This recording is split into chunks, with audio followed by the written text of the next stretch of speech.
Bend Fire and Rescue crews discovered a body this morning when responding to a Northwest Bend townhome fire early today.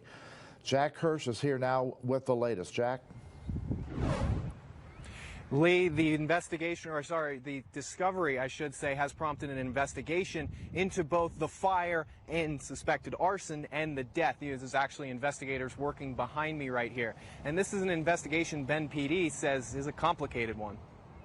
Those who live in and nearby Northeast Bend's Daggett townhomes were awakened around 2:30 Tuesday morning by the sound of sirens. A fire was burning in one of the units. Bend Fire and Rescue were called to an apartment complex on Northeast Daggett Lane because of calls about smoke and the water was going off from the sprinklers. A neighbor who did not want to talk on camera told News Channel 21 their apartment was flooded.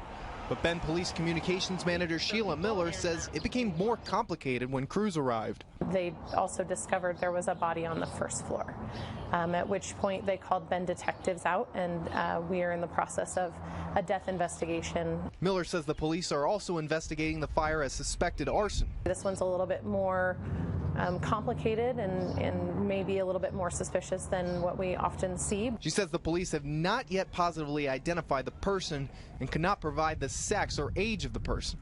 Neighbors tell News Channel 21 the occupant of the unit was a man in his 50s.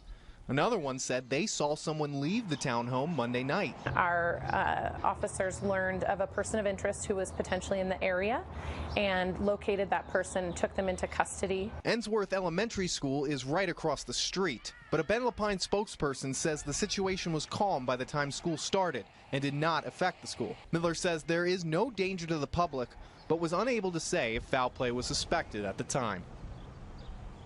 So, Lee, you can see the investigators working behind me. There have been several moving back and forth throughout the time that we've been here. We do not expect to learn anything more tonight at this time. So for now, Lee, I'm going to send it back to you live in Bend. Jack Hirsch, News Channel 21.